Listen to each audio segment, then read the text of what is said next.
The rain was merciless that night, sharp, cold, and endless.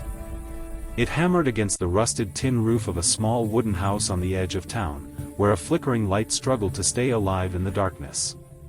Inside, a man sat silently by the window, his weary eyes tracing the raindrops as they slid down the cracked glass.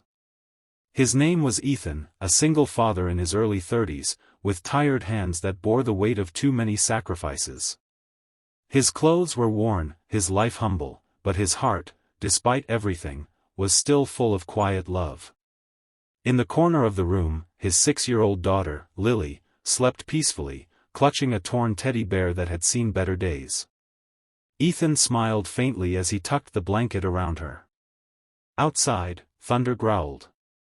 Then, through the noise of the storm, a faint knocking echoed at the door. Ethan froze. It was almost midnight. Who could it be in this weather? The knocking came again, louder this time, desperate. He hesitated for a moment, then rose from his chair and opened the door just enough to see. There, standing in the downpour, was a young girl, soaked to the bone, trembling, her hair plastered to her pale face. She looked no older than 14. Her eyes were wide with fear, and her voice broke as she whispered, "Please, can I stay here for the night? Dizzy, if you believe in kindness, second chances, and the goodness still left in this world, please like, comment, share, and subscribe to our channel Silent Hope. Your support keeps stories like this alive." Dizzy. Ethan didn't think twice. He stepped aside and ushered her in. The girl shivered uncontrollably as he handed her an old towel and one of Lily's oversized sweaters. The house was barely warm, the small heater struggled to fight the chill, but Ethan did his best to make her comfortable. He warmed a cup of milk on the stove and offered it to her with a gentle smile. She hesitated, then accepted it gratefully. He asked her name, but she only murmured, "Maya," before looking away. Her voice carried a tremor that hinted at more than just cold. As the night went on, Ethan learned bits and pieces of her story. She had lost her way after an argument with her parents during a family road trip. She'd gotten out of the car, angry, and wandered too far. When the storm hit, she panicked. Her phone was dead. She had nowhere else to go. Ethan listened quietly, nodding. There was something about her tone, a mix of pride and pain, that reminded him of himself. He made a bed for her on the couch, using every extra blanket he could find. Before turning off the lights, he checked on Lily once more, then looked over at Maya, already fast asleep. She looked peaceful now, safe from the chaos outside. For a moment, Ethan stood there, watching her, a stranger who had somehow stumbled into his small, fragile world, and whispered to himself, "No one deserves to be alone in the rain." Morning came with soft sunlight slipping through the thin curtains. The storm had passed, but the muddy ground and broken tree branches showed how fierce it had been. Ethan prepared breakfast, a simple one of scrambled eggs and toast. Maya helped, insisting on washing the dishes afterward as a thank you. When she smiled, Ethan noticed she had dimples, the kind that made her seem younger than her fear had made her look last night. Lily instantly adored her, showing off her crayons and half-finished drawings. The house, for the first time in a while, felt alive with laughter. But Ethan couldn't ignore the reality he lived in. His job as a mechanic paid little, and most days he struggled to cover rent and food. His tools were old, his car barely running. The landlord had already warned him twice about being late. He had no family to help, no one to turn to, only Lily, his reason for breathing. His wife had passed away 3 years ago in a car accident, leaving behind a silence that still echoed through the house. As Maya prepared to leave later that morning, she thanked Ethan sincerely. She asked for directions to the nearest police station, but Ethan, seeing her still shaken, offered to walk her there himself. Lily protested, begging her father to let Maya stay longer, but Ethan promised she would visit again someday. Maya smiled and hugged the little girl tightly before stepping outside. What Ethan didn't know was that while he walked her to town, someone was desperately searching for her, a man whose name carried weight in every business circle of the city, Alexander Hart, a millionaire, and Maya's father. Back in the city, Alexander was losing his composure. He had filed missing person reports, mobilized private investigators, and offered massive rewards, but no one had found his daughter. He sat in his penthouse surrounded by silence and guilt, blaming himself for their fight.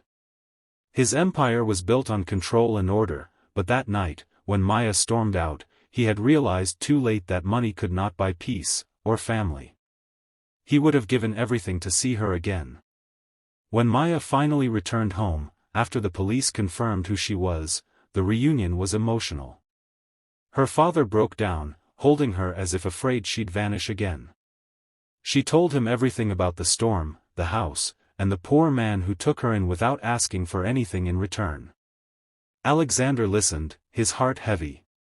In her story, he heard something that humbled him, the simple, quiet kindness of a man who had nothing yet gave everything. Days later, Ethan was at his workshop, fixing an old engine, when a black luxury car stopped outside. He wiped his hands on a rag and stepped forward cautiously as a tall man in an expensive suit got out. Alexander introduced himself politely and thanked Ethan for helping his daughter. Ethan, a little embarrassed, simply smiled and said anyone would have done the same. But Alexander saw the truth in the surroundings, the cracked floor, the leaking ceiling, the second-hand tools. He noticed Lily sitting quietly on a stool, coloring with broken crayons. Alexander invited Ethan for coffee at a nearby diner, insisting he accept. There, Maya joined them too, looking happier than before. She held Lily's hand, whispering something that made the little girl giggle. As they talked, Alexander learned more about Ethan's struggles, how he worked nights, how his wife had died, how he still tried to make life bright for his daughter despite everything. There was no bitterness in Ethan's voice, only quiet perseverance. When the conversation ended, Alexander handed Ethan a card. "If you ever need anything," he said softly, "please call." Ethan nodded, thanking him, but tucked the card away, unsure he'd ever use it. He didn't believe in charity. He believed in effort, in earning his way. Weeks passed. Life went on, though bills kept piling up. One evening, the landlord came again, more impatient than before. He wanted rent by the end of the week, or Ethan would lose the house. Ethan felt his chest tighten as he looked around, at the peeling walls, the old furniture, the home that held every memory of his late wife. He didn't sleep that night. Instead, he sat at the small table, head in his hands, praying silently for a miracle. That miracle arrived the next morning in the form of a letter. It was delivered by courier, sealed in an elegant white envelope. Inside was a note, simple but life-changing, from Alexander Hart. It read, "Dear Ethan, I owe you more than words can express. Your kindness reminded me of what truly matters. Enclosed is a small token of gratitude. I hope it helps you and your daughter the way you helped mine, not with pity, but with respect. Alexander Hart." Inside the envelope was a check. Ethan's hands trembled as he read the amount. It was enough to pay off his debts, repair his workshop, and start anew. But what moved him more than the money was the handwritten line at the bottom, "You reminded me what it means to be a father." Ethan stared at those words for a long time. He thought about his late wife, about Lily, about the stranger who had knocked on his door that stormy night. His eyes filled with tears he didn't bother to hide. For the first time in years, hope felt real again.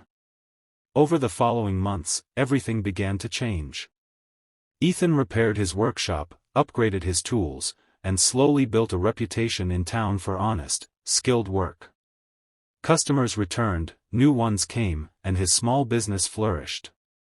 Lily's laughter filled the air again, brighter than ever. Maya visited often, sometimes with her father, sometimes alone. She and Lily became inseparable, like sisters who had found each other by fate. Alexander, true to his word, helped discreetly, connecting Ethan with people who valued his craftsmanship. But he never treated him as a charity case, only as a friend, and an equal.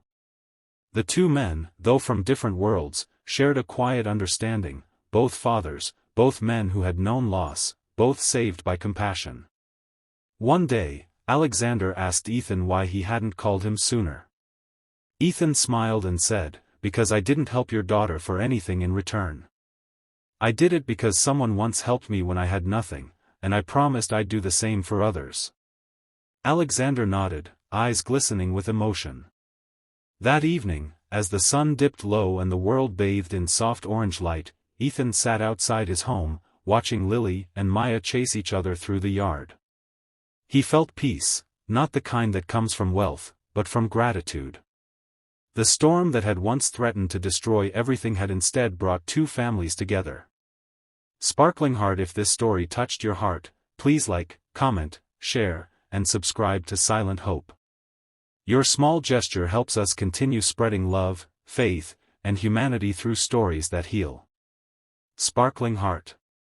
Before the ending, we'd love to know your thoughts. Speech balloon: would you have opened your door to a stranger that night?